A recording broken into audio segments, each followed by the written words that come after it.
అంగన్వాడీ సోదరీమణులందరికీ నమస్కారం. అంగన్వాడీ అప్డేట్స్ కావాలంటే వెంటనే మన ఛానల్ని సబ్స్క్రైబ్ చేసుకోండి. మన ఛానల్లో ప్రతి అంగన్వాడీ అప్డేట్ వస్తుంది. అదేవిధంగా అంగన్వాడీ సమస్యల పరిష్కారానికి సంబంధించి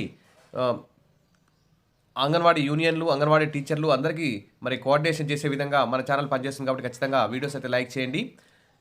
విషయంలోకి వెళ్తే సుప్రీంకోర్టు అయితే అంగన్వాడీ టీచర్లను, ఆయాలని కార్మికులుగా గుర్తించాలని, వారికి గ్రాట్యుటీ, పెన్షన్ అమలు చేయాలని కూడా తీర్పిచ్చి దాదాపు 3 సంవత్సరాలు అవుతుంది. కానీ ఇంతవరకు కేంద్ర రాష్ట్ర ప్రభుత్వాలు అయితే అంగన్వాడీ టీచర్లకైతే కనీస వేతనాలు కూడా ఇవ్వకుండా చాలా శ్రమ దోపిడీ అయితే చేస్తున్నారు కేంద్ర రాష్ట్ర ప్రభుత్వాలు. ఇక్కడ ఐసీడీఎస్ శాఖకు నిధులు కేటాయించకుండా మరి అంగన్వాడీ టీచర్లు, ఆయాలతో అయితే వెట్టి చాకరీ చేస్తున్నారు.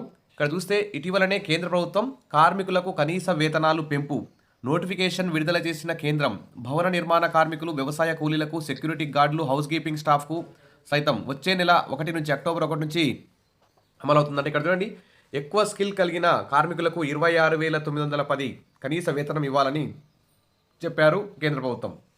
అదేవిధంగా ఇక్కడ స్కిల్డ్ ఎంప్లాయీస్కి 24,804 రూపాయలు కనీస వేతనం నెలవారీ ఇవ్వాలని చెప్పింది కేంద్ర ప్రభుత్వం. అదేవిధంగా సెమీ స్కిల్డ్ వారికి 22,568 రూపాయలు చెల్లించాలని చెప్పేసి అక్టోబర్ 1 నుంచి ఇవి అమల్లోకి వస్తాయని, కనీస వేతనాలని చెప్పేసి కేంద్ర ప్రభుత్వం ఇటీవల నోటిఫికేషన్ విడుదల చేసింది.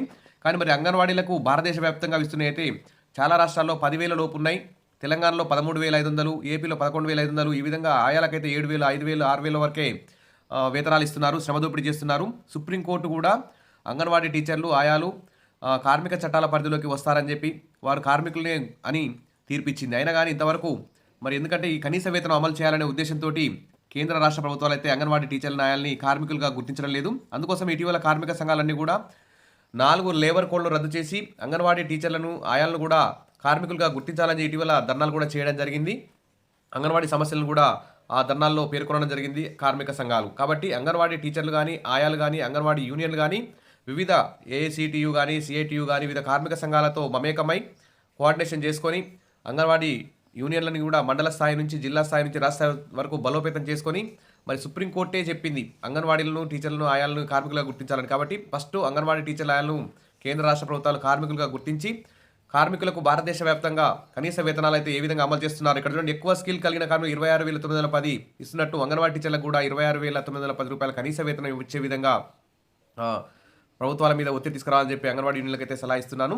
ఇక్కడ చూడండి, కార్మికులకు ముందస్తు పండుగ కనీస వేతనాలను పెంచుతూ కేంద్ర నోటిఫికేషన్. భవన నిర్మాణ కార్మికులు, వ్యవసాయ కూలీలు, సెక్యూరిటీ గార్డులు వీళ్ళందరికీ కూడా కొత్త వేతన రేట్లు అక్టోబర్ 1 నుంచి అమల్లోకి వస్తున్నాయని చెప్పారు.